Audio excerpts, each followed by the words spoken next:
Hey there! Welcome to the Many Brains One Heart podcast. If you're looking for some feel-good stories from people who are changing the world, you've come to the right place. We've got a collection of interviews with some amazing individuals who aren't afraid to share their ups and downs on their journey towards making a difference.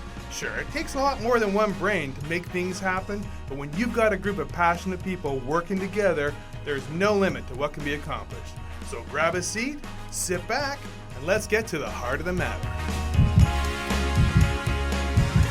Hi, welcome to episode number 3. My guest today is Rodney Goodchild.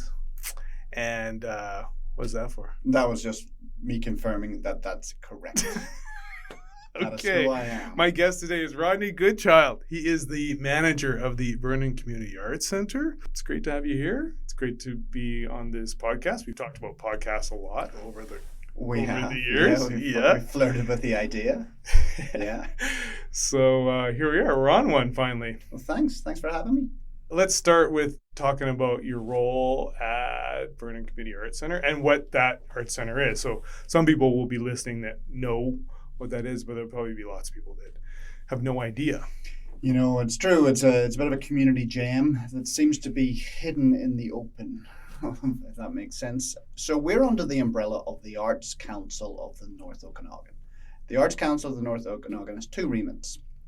One, promote arts and culture within our community, working with our stakeholders, with our community groups, and with sort of the City of Vernon, tourism, RD&O, all of those people, just to build on what we already have. And the other remit is then we have to execute a community art center, which is me, the bricks and mortar, the building that we have in Polson Park. Everyone describes it as the one right behind the Science Center, which I want to replace by people going, is that right beside the Community Art Center when they talk about the Science Center? But we're not there just yet. So yeah, we've been going for I think 30 years. We've been in that building for 20. Really? Actually, even longer. Where was it before that? The Boys and Girls Club. Oh, okay. Yeah. Oh, I didn't know that. Yeah, it was before my time here. Yeah. Yeah. And you find this out, like in my role, I'm just a custodian right now. Yeah. And you meet people over time that have played their part in the growth of it, whether it be the Arts Council or the Community Art Center. And that is sort of something that we are going through that transition right now. We are identifying the 2 different arms of the organization. We have the Arts Council, and we have a manager for that, and their role is to work with the community. And then you have the Arts Center, which is myself. Different branding, different website, different look, physical location. We share the same building, but we offer 2 distinctly different things. And you, the Art Center, offers a lot of things.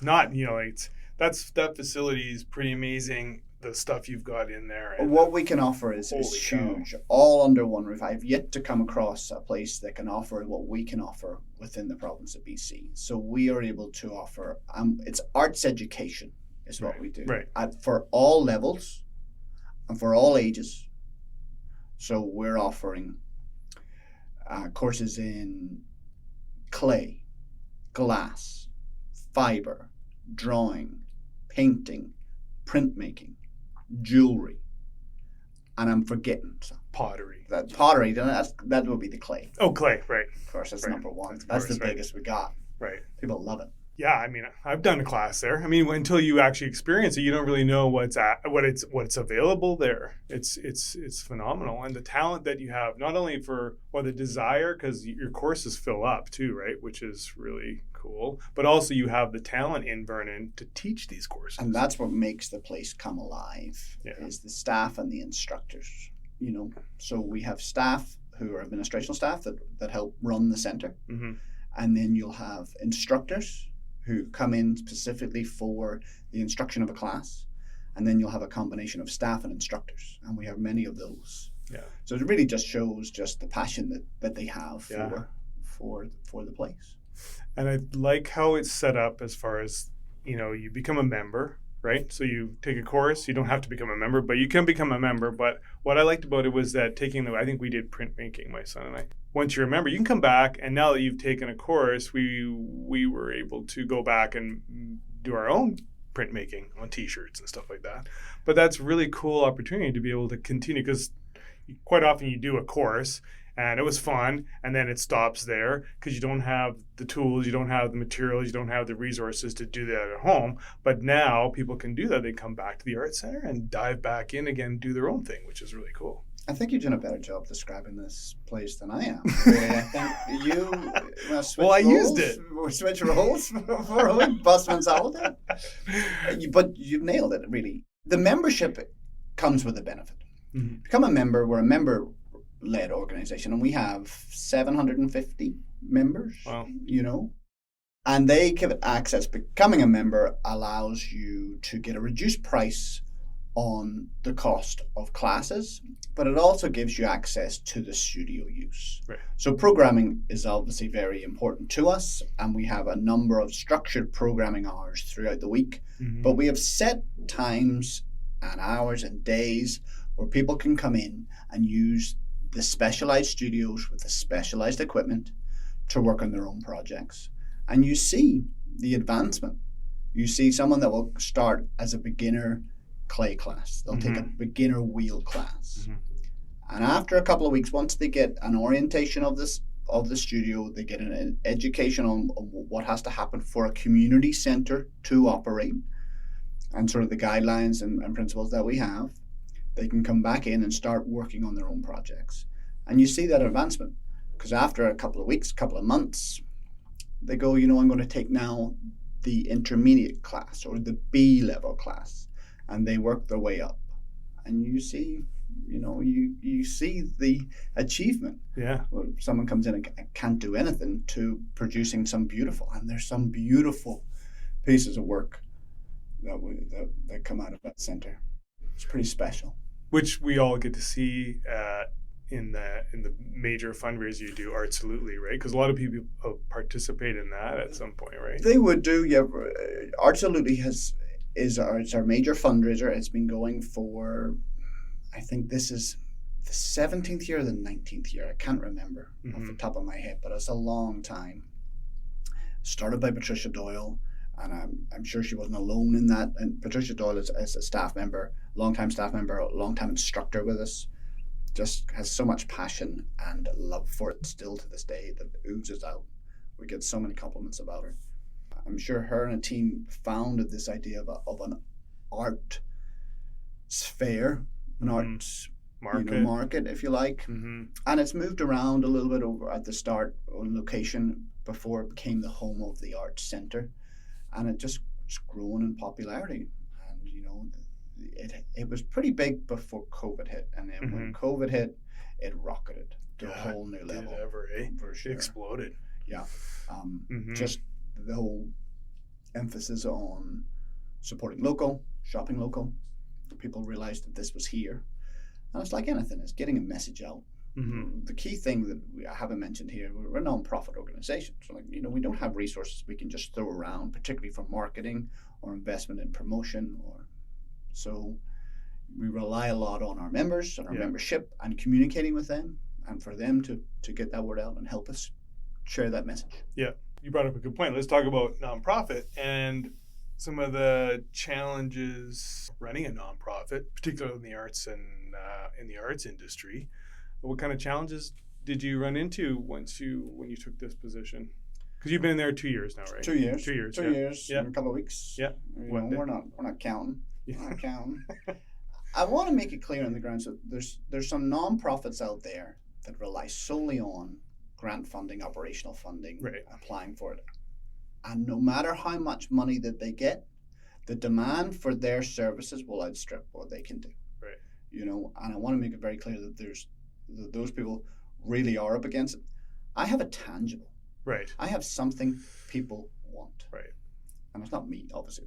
It's the center. The center can generate a good proportion of its own revenue. So we're very lucky that way. So it does, although grant funding and operational funding is vital and we need it, we also can work in terms of building up our own revenue sources. Right. Whether that's through programming and the diversity of programming and ensuring we get, we're constantly changing it up in terms of what we offer, in terms of finding, and the key thing is finding good quality instructors to come in and educate.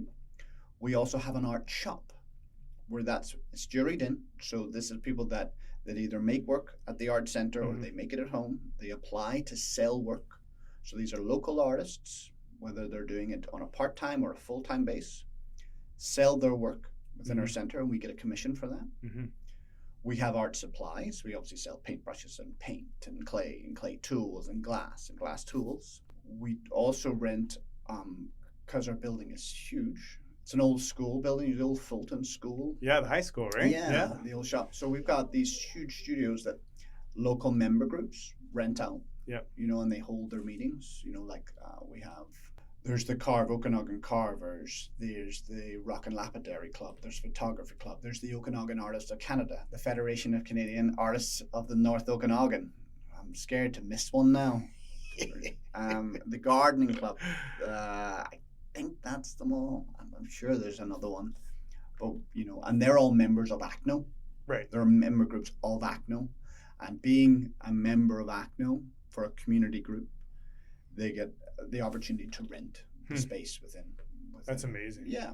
Yeah, there's a ton going on in there. And then we also have our center gallery. And each month, our marketing coordinator, Sherry Kunsley, does a great job in creating and coming up with ideas each month where the show will change. So right now, or tomorrow, when does this go out? Who knows? Well, I'm going to say May 2023. We're having what we call the Mugs of May. Oh, yes. So these are just mugs, hundreds of mugs that are from all different artists that are going to be sold. And it's a bit of a fundraiser for us as well. So the mugs, people like mugs. It's a great gift. It's a tangible. You can use it. People understand it. We just finished for April. The show was Raining Cats and Dogs, which was all our members, not all of them, but many of our members come and submitted artwork of their in that pets theme. In that theme. That's cool. And the theme is very broad. It's your own interpretation. Sure. And we've got many. It changes each month. The Mugs event, is that annual? It has been the last. I think this is the third year. Yeah, and it's successful. Yeah. We sort of really build on it. Yeah. Yeah, it's cool because really you've got, yes, you're a nonprofit, but you are also, you're a business. You're always looking for new ways to increase that, and so you're juggling that too: nonprofit, running a business, creating revenue. Yeah, and I think there is a balance. Yeah, we're not necessarily profit driven. Right. For sure, we're member driven. We're opportunity driven. We're space driven. We're creativity driven. But my view would be that we also have to be responsible as well. So it's a balance. What do you find the most challenging aspect of all that? I don't know if it's challenging. I'm sure there's the daily challenges, there's lots to it. We have many members, and it's very, very difficult to when you have so many members, so many users using particular studios, you have to be restrictive sometimes and the do's and the don'ts, and that becomes very black and white at times, and loses its personal touch. Yeah. But you try and balance that, but you have to sort of think of the greater picture, and the challenges would be just I think the biggest challenge that faces the Vernon Community Art Center is maybe awareness, showcasing what we have within our building.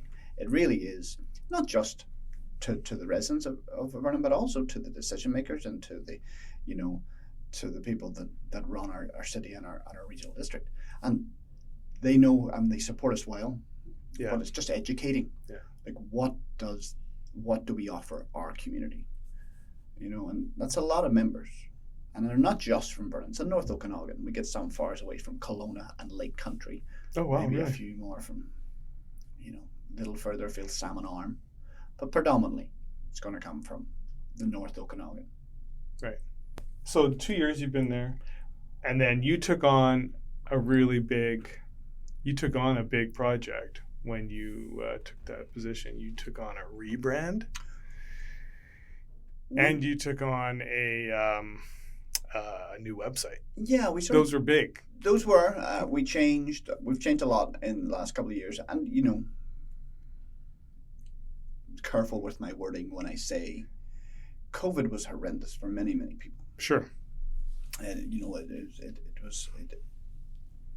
But it had a real positive impact on the Vernon Community Art Centre, and by what I mean by that is, it sort of pushed us into making changes that we hadn't done previously, pushed us into doing things that will benefit the centre moving forward, and whether that's going online, putting on an e-commerce system, or changing our systems and procedures, moving to a booking system to how we accept members into our system. And there was some funding available for us to ensure arts and culture groups continued and maintained. So we took those resources and we really did improve how we operate. And the key thing we did was we gave ownership back to our members. Previously, we were analog. We were papers and pens. We were Excel spreadsheets and telephones. So if you wanted to book something or you wanted to go, you had to contact us, whether you'd physically come in or call us. Right. People are cancelling, and it was a lot of administration. Where we've gone online. It's not rocket science, but we had the resources to do it. And now the members can now book online. They can decide when they want to go to when they want to go to a class, or when they want to use a drop-in studio. They can cancel it. They can renew their membership, all themselves, all online. Amazing. Yeah, that's amazing. And that just and do you think that because of COVID, do you think because people were forced to stay home, forced to stay in their communities, that they went looking in their own communities for things to do and other things to tap into? Do you think that's what changed how people saw the art center, or how maybe that's how they discovered the art center if they didn't know it was there before? But do you think that was what maybe brought people down there?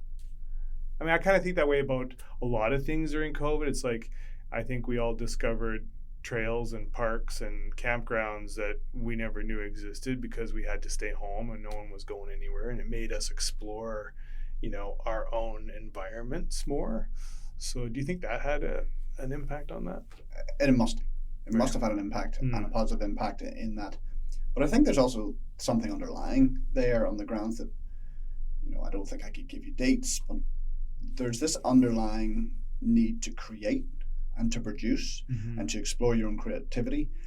And even though, and I don't come from an arts background, I'm not what I would deem as artistic, but there's creativity within me. For sure. And I recognize that. Yeah. And when people go, oh, I could never do that. You could. It might not be as good as other people, but you can explore and you can find something. So I think there has been this culture where we're going back to those basics, where we're making ourselves, we're renewing ourselves, we're repairing, we're no longer buying something when we know we can make it. Right. And I think this is all part of it. Yeah. These are the silver linings. Yeah. Yeah. That's underlying, particularly in our culture, where we want to create, we want to produce, we want to renew. Yeah, I like that. Yeah. And the Art Centre gives people a place to connect. Right. All of those. And that's a big hub. It is a hub. People find their people within the Art Centre. Right. So it allows people to come together. And we have groups that will come. We'll have open clay classes or open paint classes where just a group of individuals will come together and work on their own projects, but they're doing it in a community setting. Yeah. They're not alone. That's amazing. Yeah. It really is. And my knowledge of art, it can be a lonely process. Yeah, I guess, because you stay at home, you paint at home, if that's what you're doing, paint, and how often do you get together and communal paint? Yeah, and we can do that. Yeah, you have this. Yeah, you have the facilities to do that. People come down, set up, paint. Yeah. Can they drink wine while they paint?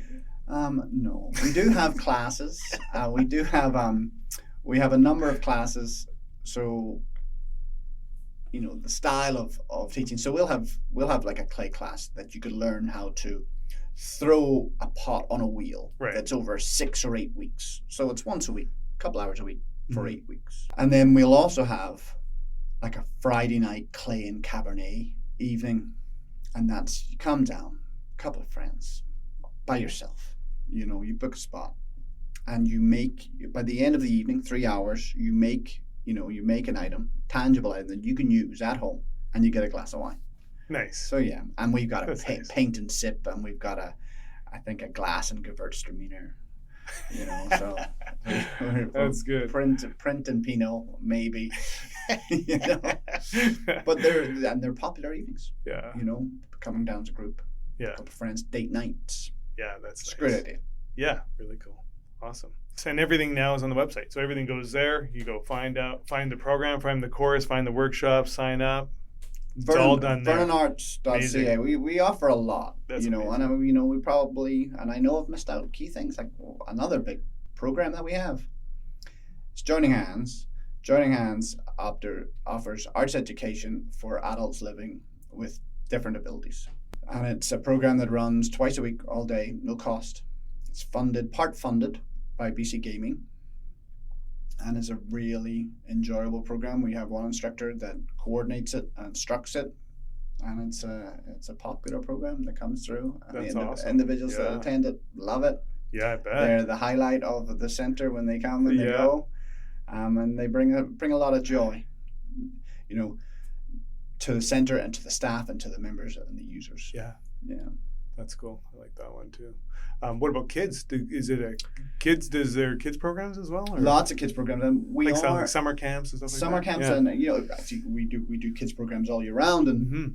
when I attend like an expo, a community expo, where we go and we showcase at the chamber or those style of events, I'm always reluctant to bring our kids information, because sort of people do seem to know us for youth, and we're much bigger than that. Right.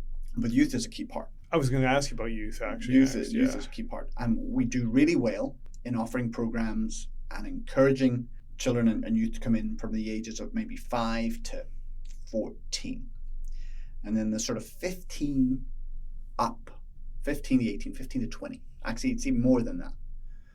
It's 15 to probably 35. Mm-hmm.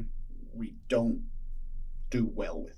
Mm-hmm. I think it's sort of that stage in life where art's not always a priority for sort of the older teens. Mm-hmm. And if it is, the Community Art Centre is not the place for them, or we haven't been able to create it so that it is their spot. Right. And then, you know, you get into early 20s or sort of early 30s, you're settling down, you're building a life, you're Right. creating families. So, you know, your artistic endeavors Mm-hmm. get set in the back seat, Right. you know. And you're focused on the kids, so you get the kids involved in stuff, and Yep. And we get lots of people come back, well, when I was in school or when I was younger, I did this a lot. Yeah. And now they come back to it.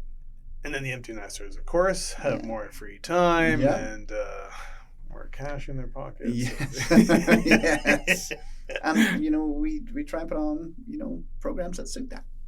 Because you hear quite often that, you know, and I have teenagers, there's always talk about, well, there's not enough for youth to do around here. You know, I don't know what it is that they need particularly. I mean, they need a place to hang with other people, but right, they find all that online now, so it's hard to compete with that when they find their communities, you know, through their computers, you know.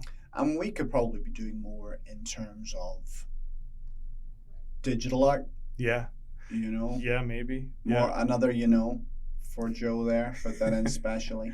Something that's tech but also creative and artistic, you And know. we things like- have the space, Yeah. and actually we even have equipment, Oh, really? just lacking instructors. Huh? Actually, here's a penny drop. So we did have an instructor, not in my time, but I was told a couple of years ago she worked for Sprawling. Oh, Yeah. And then she left Sprawling to start her own business. Amanda. Yeah, possibly. But she was an instructor. Amanda. Digital arts. Yeah. She's digital. Yeah, that's exactly it. Because she has an arts degree from Ontario and Ottawa, I believe. Yeah, Amanda. So she used to be a graphic designer. Yes. That all makes sense now. No, very well. Now she owns Calico. Okay, yeah. Clothing. That's what she started up. Yeah. So obviously she's got her own. She's got enough on her plate rather than coming in. Yeah, she's got, and she owns Antlers. She's got two businesses. She's got two clothing stores. The gents place? Yeah. Yeah, that's hers too. Yeah, the Calico right beside Roxy, and then the Antler down. Beside where Brenda, the photographer place. Yeah. All of us. Yeah, that's right. Maybe there needs to be a filmmaking program in at the Art Center one of these days. We're keen to expand our programming. Yeah. Expand what we offer. Yeah, that's cool. So you're obviously not from Vernon. How do you know? I've been in Vernon. I don't want to stereotype. I've been in Vernon Who is from Vernon? Who? I'm not even from Vernon. But how can you tell? Someone will say, "Oh yeah, I'm born in Vernon." You're born in Vernon? Really? Wow. You're a rarity. It's a rarity. It is. I've only met a handful. Which is unfair because a lot of my family are born in Vernon. Well, my kids are born in Vernon. Yeah. No, they weren't. They were born in Calgary. What am I talking about? Why did I be here so long? I feel like they were born in Vernon. Yeah. But when did you moved here a year before me, I think, right? 2006 I arrived. Yeah. Oh, yeah, for a year after me, right? 17 years one day. Based on today, if we're going to go back to the day we were filming and recording. Yeah, actually, I think you were. Well, we've talked about this before. You're one of the first people I met because we lived a block from. You were living at the hostel. Yeah, the old hostel, Patrick Allen. Yeah, it wasn't a hostel at the time. Just to clarify for the listeners, converted it. It was to rental accommodation. Yes, it was an apartment. Yes. But that was a fantastic house. Yeah, that was cool. Actually, that really, reflection here, did that really get me involved in the community aspect? Because before that, maybe I was just sort of a bit wanderless, if that makes sense. I'd moved around a lot, a bit isolated, a bit immune to how community works or how society works. Right. Head in the sand, just worrying about myself. Yeah. Realized lone wolf. Yeah, to a point. Yeah. Which brought me to Canada in the first place. Sort of I needed a change. Why here though? I had family in Vernon. Oh yeah. And I had come I had come for a fantastic holiday when I was like 23. And then I came again in the summer for my cousin's wedding. It was just fabulous. And then I can remember coming again pretty close after that over Christmas and New Year. So I got to experience the two extremes of what the valley offered. And I think my cousin said, "You should come." And I said, "Sure, let's come." And they were fantastic. They integrated me, So here I am, 17 years and one day later. That's cool. Yeah. Yeah, so I living at the house there. There was lots of opportunity to meet people because that was quite a hub of people in that. Yeah, it was a hive. And a lot of them are still here and doing stuff in town here. Yeah. But there was they used to have a get together in that house. Oh, though you're going to say the Red Lips? The Red Lips party. The Red Lips party, yeah. So, I met a lot of people here through those events. Those were great. The house itself was a fabulous old, such a great space. Beautiful house. 100-plus-year-old house, heritage house. Yeah, that was fun. And I met you. Yeah, I met you there. I think I met you there at one of the dinner parties or something like that. But. And then you went. You were doing all kinds of other things prior to the Art Center. Well, you were a purveyor of. Well, really, people probably know me most for Okanagan Spirits. Right. So I was with Okanagan Spirits for 10 years. Mm-hmm. I came in at the right time. They were just starting out. I was here. They needed a sales guy. They needed a marketing guy. And I said, "I'm not too sure I'm a sales and marketing guy." I said, "Good, because I don't have the money for a sales and marketing guy. You'll be great." You're perfect. You'll be perfect. And so that business. You're exotic. Exotic. Yeah, actually, there's some. Yeah. So 'Cause yeah, so 10 years, but then the business changed a lot over those years. Yeah. There was a lot of and it's a liquor industry, so it's exciting. I was the right age for it too, the right energy for it. It was really good. Nice to see it grow, and it's still growing, still Yeah. becoming an awesome success. And that was a great way to connect with people in the community too, because they were at lots of, whether it was a business after 5 or fundraisers or anything like that. You were there. We would do a lot. Yeah. We would do a lot of those events to showcase our organization, Great what we way offered, to- and then also we did a lot of events, in-house cocktail events, which Yeah. were a lot of fun. Yeah. Yeah. Yeah. Actually, they were awesome. They were awesome. They yeah. were. And then also, do you remember the night that we won the Chamber Award? Yes. We won a Chamber Award. It's 11 o'clock. Well, I know somewhere we can go. Don't be telling anyone. They should probably. It was. It was an after party. It was an after party at the distillery. Oh yeah, I do remember. That was a fun night. Yeah, there was a few people there. Yeah, for sure. Yeah, That was... sure. We're all gonna go home. Well, Okanagan No. spirits. I have to take my award home. Yeah, that Good was times. fun. And then you did something. You did a couple of other things after that, right? Myself and Gabrielle, my partner, Gabrielle Strong. She's an artist. An amazing Well, artist, thanks as a very matter of much. fact. I don't. She's very talented. I have one. Oh, nice. I have a strong. You have a strong. I do. Yeah. Myself and Gabrielle, we founded a company called Grow Organics, and we ended up acquiring the Weeds and Seeds brand. Yeah. Cool. And we had that sort of from like 2017, 2018. So it's no longer with us. It's not something we have anymore, but it was good for a couple of years. And then I was working with the Sport and Culture Society. Mm-hmm. Sport and Culture Society was an organization set up to work with sports organizations Mm-hmm. to bring tournaments, to bring people into our community. There's lots of people that would like to do something, they just don't know how. How do we do it? Like, what are the things we should be aware of? Where do we get volunteers from? Where do we, get hotel nights? How do we put on an event? Yeah. And And you were there for the kickoff of that. I was, You yeah. You birthed that baby. and COVID started, and there's no events. Yeah, really. Actually, I was chatting to one of the directors not that long ago about this, and in a sense, it actually, again, COVID helping out, because what it allowed us to do was build an infrastructure. It allowed us to build some resources, so we could go to community groups to say, like, here's an event toolkit. Right. Here's all the things you need to know. Yeah. And that took some time. Yeah. So and I believe those toolkits are starting to be used now by groups. Yeah, I think they are. Yeah, Josh is rolling those out. Yeah, which is awesome. Yeah. And then you did a little bit of, and I only know this because I know you quite well, is you got into the puppy business there for a while. We did not get into the puppy business. We did not get into the puppy business. Did we have puppies? Yes, but we're not in the business. Did you sell puppies? No. Yes! Only because.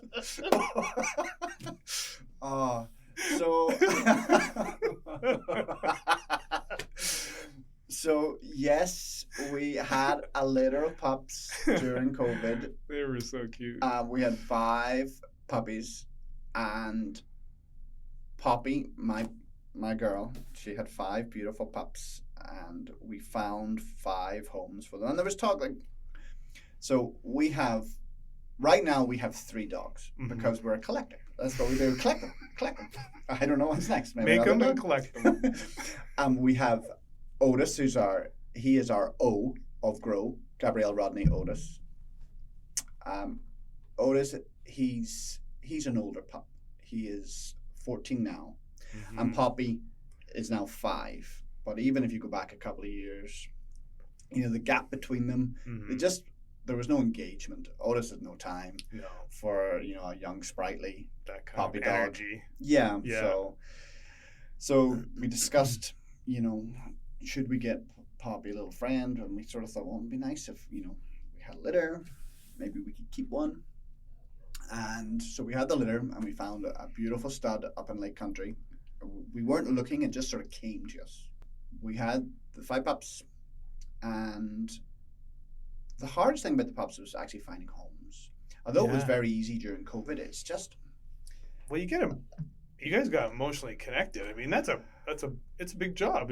You want them to go to a good home. And that is probably the hardest part. This is why we're sort of saying we're not in the puppy business, because there is an emotional connection to them. So like, you want them to go to the best place. And the first time we found just 5 awesome homes just through either word of mouth or just our own network. Yeah. And we're still in touch with all of those pups today. 4 of the 5. One of them is a grand pup of my neighbor. Well, actually, that's because we did this twice. Freya. Remember? Yeah, I know you did it twice. Not once, but twice. But you're not in the puppy business. We're not in the puppy business. So let's reinforce that. If Poppy was here right now, she would tell you we're definitely not in the puppy business. I am retired, Dad. We had 2 litters. One we then kept. We kept Daisy. So another 5 pups. 1 stayed in town. They're still close. 1 went to the island. 2 went to the island, actually, which was a fabulous trip. I got to take them. Just these 2 pups, just in the back right of the off car, on the trip. We're over in the ferry. I'm showing them, holding them out over the ferry. See, it's where you're gonna live now. So that's. I wanted to make it clear we're not in the puppy business. You're not. No, that was me. I said that. You did. Yeah, I know. We love our pups. We love them all. What kind of pups? What kind of dog are they? They're poodles. They're Moyenne poodles, so medium poodle. So amazing. They're so cute. Poppy is about 25 pounds. Her daughter Daisy will probably get to around 30 pounds. Oh, she'll be bigger. Maybe. She's getting just taller. Cool. But yeah, so Daisy's now 10 months. Poppy's 5. In May of 2023, for all reference. No one listen to this in 5 years. He's got a puppy. He's got 3. He doesn't. And Gabrielle is, she's about to do another art show, right? Gabrielle has acquired a new gallery. There's a new gallery opening in North Van. Nice. So her work, her fine artwork is very much landscape, coastal. So it's geared to the coast. So I know she's got a successful gallery in Victoria, and this will be another one in North Van. So I know she's doing a body of work right now. She likes the coast. She loves the coast. Yeah, she's from the coast, and she reminds me all the time of how lovely it was back there. I said, sure, we'll just move back to Kitsilano. We'll buy a house. No big deal. Just easy peasy, lemon squeezy. Sell a few more paintings. We're all good. I'm sure. Sell a few more dogs. We have to go into the puppy business.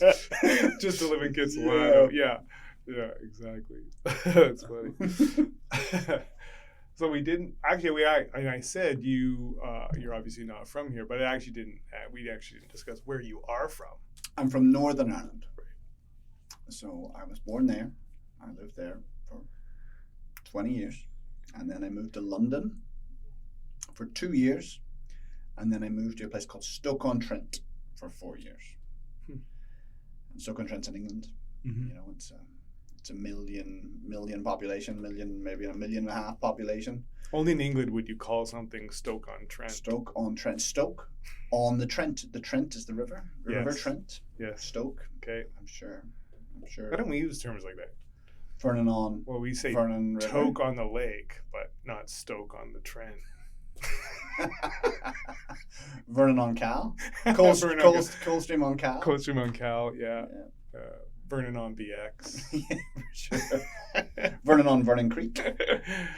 So, and then a couple of your other hobbies. You love hunting and fishing. I know that. I do. Yeah. It's something that Vernon brought to me. Yeah. That's probably one of the reasons. Not hunting and fishing, specifically more the outdoors. Like, I've never experienced anything like it. Just to, like, when you come from populated areas, you just accept that they're just populated, and that's what it is. Yeah. But really, the outdoors is really what drives me. I love it.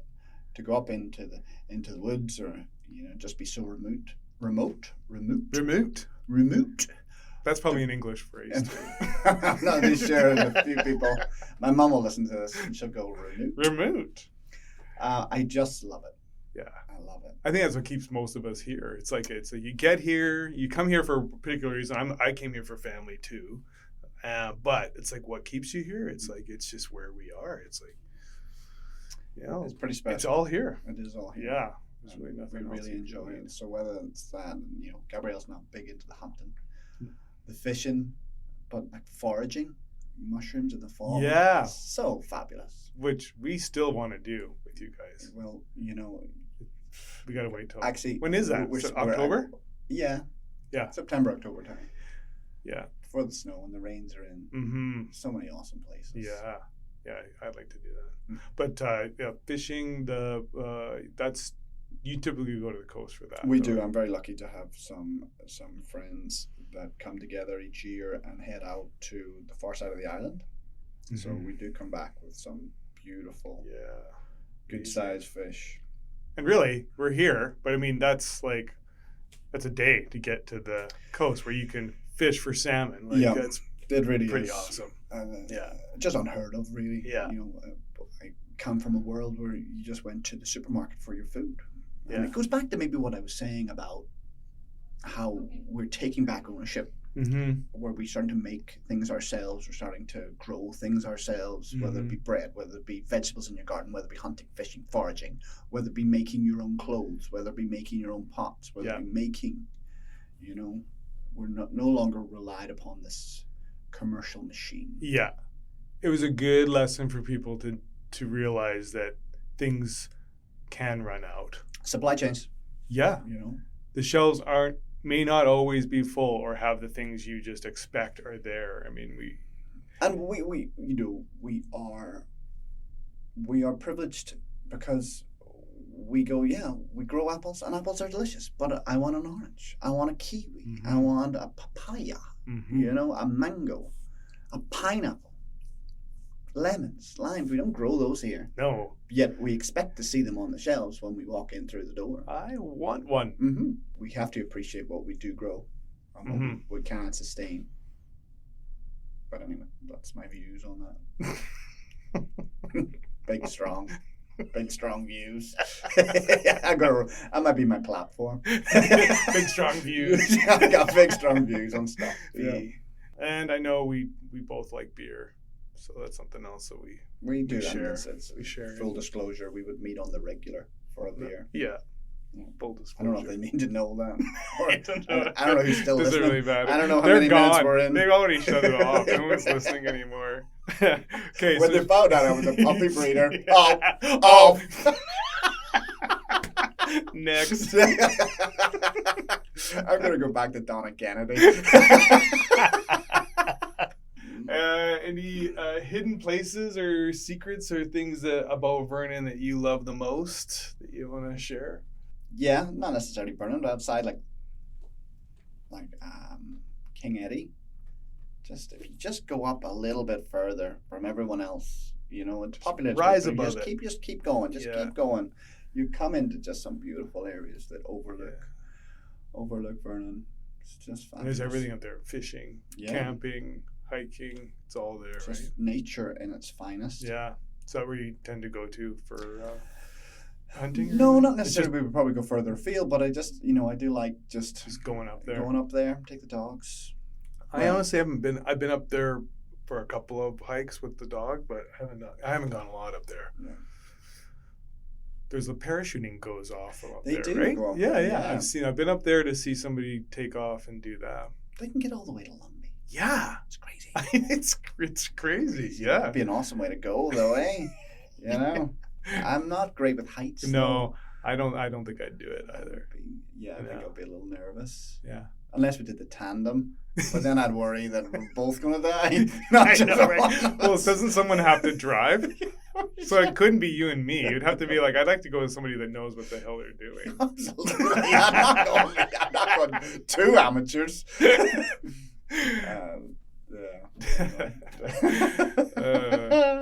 Okay, this is fun. It has been fun. Did we capture everything you wanted to talk about? Just actually, I could sense you were wrapping up there, and I'm starting to thinking, what Did have you I missed? did What you have I miss missed anything? for the art center? How long have we been going anyway? I don't even realize. Someone going to tell us? 30 minutes, maybe 20 minutes, 25 minutes. Just under an hour. Really? Oh, I know I can talk. Yeah. Verbal diarrhea. Yeah, we could touch on arts and culture as a whole around Vernon, I suppose. Like, Yeah. because you're in the hub of it, right? Like We are in the hub of it, and I can talk. And I suppose, in a sense, I don't want to step on anyone's toes for that, because we do have, that is the Arts Council role, and we have a manager there, Shauna Patnode. Right. That is her role, and that's what she's growing that and Right. building that and getting integrated in that culture. So I can talk that it's, on top level, just how vibrant it is and what we offer. Mm-hmm. And seeing things such as Culture Days last year, of which we were part of. ACNO hosted it. Vernon was the hub, and Vernon Community Art Center became part of those events. And this year, maybe you know a little bit more, but there's going to be the Sundog Festival. Yeah. Which is going to be an exciting, this is 2023, for anyone listening, 2024. It's going to be an exciting festival that we're going to build upon that. So, yeah, there's a lot that's going on. Yeah. It seems like there's a growth in that industry, and I don't know if it's because we have. I know based on studies, there's like 8,600 people who actually make a living off in the arts and culture industry that live right here. I did see those stats coming out of the regional district, but I know ourselves just the demand for programming and the number of users that are coming into user studios. It's like, I can't obviously comment whether it's record high, but it's higher than it's been in the last couple of years. Yeah, that's for sure. Yeah, which is awesome. I don't know what you think is the biggest challenge for arts and culture here. Besides funding, I guess there's never really enough funding for things like that. But is there other challenges that we're seeing? How political do you want to get? And that's unfair. We do get great support, but we're a sports town. Sports is the driver, and I don't know, I think people understand sports. It's black and white. Mm-hmm. There's a winner and there's a loser. It's very simple to understand what sports can do. They can visually see it. They can see how it brings in, revenue and hotel beds, but with culture, it's not a black and white tangible. But the research says it is. People will come and stay in our community much longer for arts and culture than they will do for sports. Right. And the breadth of their spend and their stay reaches many more areas of economy as well, right? There would be some opinions that would sort of say that the spending or investment in arts culture is probably a frivolous as opposed to necessary, but it is necessary. You get people in to talk with authority on this, and they will emphasize just how important arts and culture is to their community. The vitality and the ensure just what it breeds from within. And, the cultural centre would probably be a prime example. How many people have sort of said, oh, do we really need it? Is it worth all this money? Right. Yeah, it is. It will grow, and it will pay for itself.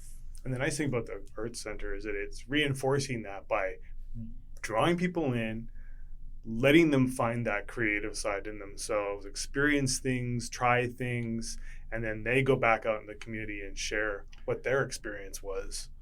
So, it's not the norm, but you'll have seen people that come in that are doing a job. I can think of one person at the top of my mind right now. Worked in a retail environment, managed a store, was very successful at it. Took a class, loved it. Took another class, loved it. Perfected that skill. And then went on and made a full-time business out of it. And, really? Yeah. Wow. And that's one example, and I'm sure there's a lot. There's probably dozens. Yeah. It's just a freedom, I suppose. I'm not quick to bash sports. Sports is big. Yeah, you're a sports guy too. I'm a sports guy. I'm on teams and I love it, and it's an outlet for me, and I enjoy it, and I look forward to it, and the camaraderie and what it brings. Well, that's me. Other people will get all of those things, all that release, all that. Yeah. Mental. And it's not one. It's not one or the other. No. We need both. We need both, but they need to be equally supported, right? They need to get equal airtime and equal funding. Yeah. It's not one or the other. Because you're right, sports does have a role, 100%. It's important for kids, it's important for grown-ups, but so is art and culture. I think that's great. It really is. Gabrielle mentioned it, when she was growing up. So Gabrielle grew up, went through high school, Then left. She was born in Prince George. She doesn't mention that. She doesn't mention. Keeps that a secret. And then she came to Vancouver, where she's lived all her life. And she had a number of jobs. Then she got working on cruise ships, and she went around the world, and she loved it. And she came back, and she was sort of like, "What am I doing?" And she was very creative growing up, and she was one of the best in her art class and all that. But no one ever said to her, "There's a career in this for you. Follow it. Here's where you would go." Gabrielle was unaware of Emily Carr Art University in Vancouver.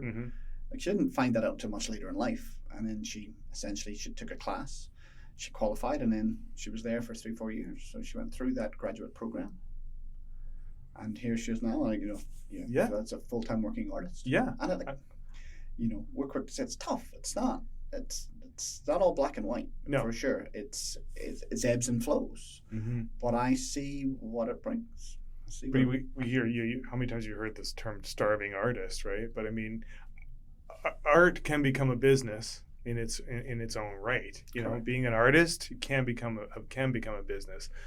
Yeah, okay, it's not always easy for artists to run their own business, and I think that's where they tend to run into blocks and challenges in that process.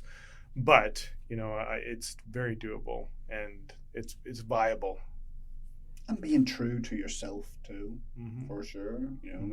Not changing things up, not sort of making something for the sake of making something. However, it's a balance. It's a balance, yeah. It really is. Yeah. Yeah. It was good. Good. And like I said, I have an appreciation for the arts. It's not my background. I've been very fortunate to be in the position I am in. I think I'm coming in from an administration point of view to help the centre and we talked about some changes earlier. There's a number of changes happening in the centre, and we're continually trying to improve our systems and our procedures and raise our profile. We're working on some new signage right now, just to draw people in. Like, we are just a big grey building, but there's so much life that happens inside it. So how do we get that message across? Dare I even bring up Behind the Mask and the mural that you're hoping to put on the back of the building, which would be so great. I love that one, and what a great location for it, facing the skateboard park, right? Yeah. That's it. We have a great wall that is very visual. Perfect from it's not really Highway 6. It's sort of the intersection of corner of Highway 6 and Okanagan Ave, or whatever that is. Opposite A&W. But very skateboard park. Huge exposure there. Huge exposure. We were approached, obviously, by the art gallery at the very start to be one of 10 locations around town. We had no hesitation. Sort of said, yeah. Absolutely. We were disappointed. I'll speak for myself. I was disappointed whenever sort of the negativity came out from it. I get it. The images aren't for everyone, but it's an awesome story. Yeah. Of course you were involved with just that documentary. Yeah. I watched it recently again. Yeah, we filmed that documentary. Yeah, and I think it's a great story to tell. And we push these issues. Sort of stay in my lane here. I don't want to get out too much, but we have mental health is huge. Yeah. And I can speak to it from the art centre because I see people come in for their mental health, and it improves it. Oh, yes. So we're talking about a population with lived experiences here. And Polson Park is prominent for a lot of those individuals. They come, they use the park, they go through the park. So I thought it was really important that we put a mural up there. Obviously, it got shut down. It's starting to go back up again. There's still a few hoops before any mural would come to us. We're looking at, first of all, what does that mural look like? Yeah. Could we get approval? I think that would be the next step. I think even at this stage, I would have to get full board approval. At this stage, it's no longer an operational decision because of how it's been blown up. But I believe we would support it. I know I have a number of people on our board who are keen to sort of see it not die, which is a shame. Just so much work. So, and after that, we would go to the city, It'd be so great to have it up. Just It'd be so great have to something. Have it up I know there. there's talk Yeah. now that it's not just going to be, it would be an amalgamation of all the murals in some way. Yeah. So we're waiting to sort of see what the designs are like that. It's another, there's a bigger story on that around public art too, right? Which is what the Behind the Mask did. It kind of brought up two things, our city's approach to public art, but also mental health. And it created those two discussions. It brought up two very important things, is that we don't invest in public art, and we should have an actual program around that. And it also brought up the story of mental health, which is what that Behind the Mask was supposed to do. Was supposed to trigger that conversation. And I don't know, I talked to Don about it. It's like they did the job they meant to do, was to make people talk about mental health, which we got national coverage. The project got national coverage, and it did stimulate a lot of discussion around mental health. So on one hand, it did do one side of its job, but we didn't actually get to put the murals up in our city. So hopefully, it's hugely disappointing for those individuals that were involved. Oh yeah, they were devastated, and the artist, and also the art gallery, and all those stakeholders that were involved. Particularly, particularly the 10 individials and their families and their partners. It was we were filming it. We were in the middle of filming. I mean, our purpose was to film it as a project, as an art project, to show what the gallery had done and what this project looked like. And so, but of course, in the middle of it, we ended up in the middle of this controversy. So the ending changed, because it was supposed to be about putting the murals up and showing how they actually came to be and where they ended up being displayed. So halfway through, we ended up having to shift gears, and now we were interviewing the participants and getting their feedback on how this was affecting them. And so, there was some definitely negative impact on those individuals. But at the same time, they probably, they were still really happy to be part of the process. And that's what I heard from them every time, was that, the creative side of it, and that the process of building those masks and telling those stories behind their masks and why they chose that particular face and the costume, and they were part of the planning of the photos and everything. And that, they talked about, every one of them talked about how creativity and art was a part of their childhood or their youth. And due to various circumstances, it was no longer a place in their life, and they really enjoyed bringing that back, and it kind of reignited that little bit of passion that they had, and it was really touching to see them talk about that, how much they loved that part of it. So when you talk about mental health, and like you say, people doing art and using their creativity and exploring that side of themselves, I think it has a huge benefit for all of us. Yeah, you make a good point. I think it's always in someone's youth. We start off singing, we start off drawing, we start off all those things until someone says, "Well, you need to get a career, you need to get a job." Yeah, drummed out of you, and for many people it's easy. For other people, it's a loss. Yeah, Yeah. We covered a lot. I hope so. Thank you. No, thank you. That was fun. Yeah. I enjoyed that. We'll do it again. You'll come back. We'll talk about something else. Something else. Give me another topic. Thanks to Joe for keeping us on straight. Yeah, Joe. Thanks, man.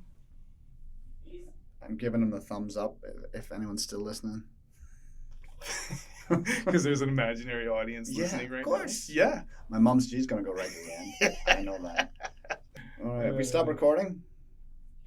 You can stop recording.